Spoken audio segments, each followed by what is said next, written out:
ওমর রাদিয়াল্লাহু আনহু তিনি ইমামতি করতেছেন, তিনি যখন খলিফা ছিলেন, তো তিনি আগে তো শাহাদত করা হলো না, ওই কাফের তার এমন ভাবে মারি দিয়েছে যে নারী ভুড়ি বের হয়ে গেছে। তো তিনি অর্থাৎ এক রাকাত সালাত আদায় করেছে, আর আরেক রাকাত বাকি আছে ফজরের সময়, অর্থাৎ হাফ ওয়াক্ত সালাত বাকি আছে, তাই না? 2 রাকাত সালাতে 1 ওয়াক্ত না, তো ফজরের সময় তিনি সালাত আদায় করতেছেন, 1 রাকাত পড়েছেন, আর 1 রাকাতের সময় তাই মেরে দিয়েছে। তো তিনি ওই জায়গায় জায়নামাজে একেবারে সেন্সলেস হয়ে গেছেন। তো উনি প্রায় 8টা-10টার সময় উনার হুঁশ এসেছে, জ্ঞান ফিরে এসেছে। এসে তিনি প্রথম কি কথা বলেছে জানেন? আসল্লাহ নাস, মানুষেরা কি সালাত আদায় করে নিয়েছেন? চিন্তা করেছেন? তাকে শহীদ করা হচ্ছে, তিনি জানেন যে হয়তো আমি এখন মারা যাব। তিনি বলতেছে না যে আমার স্ত্রীকে ডাকো, আমার সন্তানকে ডাকো, তাদেরকে কিছু উপদেশ দেই, নাসিহত করি, এই কথা বলতেছে না। তিনি বলতেছেন যে আসল্লাহ নাস, মানুষেরা কি সালাত আদায় করে নিয়েছে? তিনি বলছেন হ্যাঁ, সালাত আদায় করা হয়ে গেছে। চিন্তা করেছেন তাদের সালাদের প্রতি কি ভালোবাসাটা ছিল? প্রথম কথা আসল্লাহ নাস, মানুষেরা কি সালাত আদায় করে নিয়েছে? হ্যাঁ নিয়েছে। তিনি হাদিস শোনাচ্ছেন যে শুনো, যে ব্যক্তি সালাত আদায় করবে না, ইসলামের মধ্যে তার কোনো অংশ নেই। আল্লাহ রাসূল সাল্লাল্লাহু আলাইহি ওয়াসাল্লাম কত হাদিস রয়েছে, মান তারাকা সালাতা মুতামিতান ফাকাত কাফারা, যে ব্যক্তি ইচ্ছাকৃত 1 ওয়াক্ত সালাত ছেড়ে দিবে, সে ব্যক্তি কাফের হয়ে যাবে। আল্লাহ হাদুল্লাযী বাইনানা ওয়া বাইনাহুমুস সালাত ফামান তারাকাহা ফাকাত কাফারা, আমার মাঝে আর কাফেরের মাঝে পার্থক্য হচ্ছে সালাত।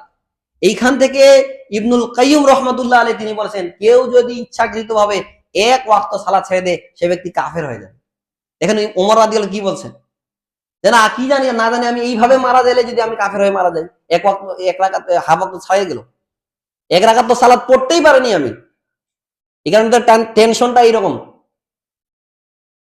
টেনশন তার মাথায় এসে গেছে যে সালাত তো আদায় করতে পারলাম না।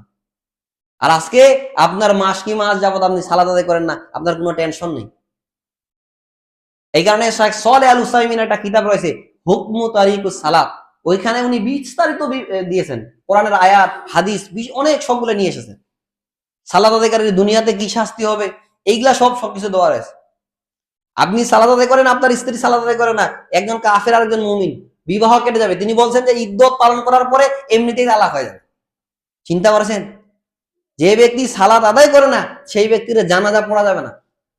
যে ইমাম জানাজা পড়াবে, ওই ইমাম গুনাহগার হবে।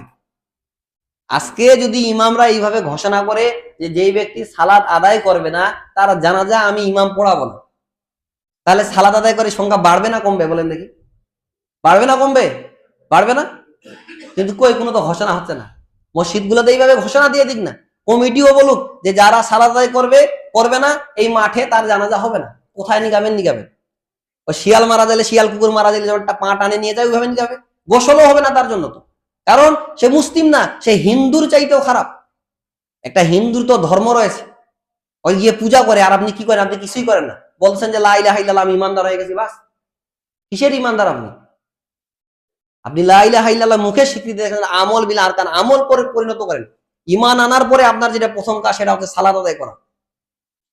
সালাত আদায় নেই, আপনার ইসলাম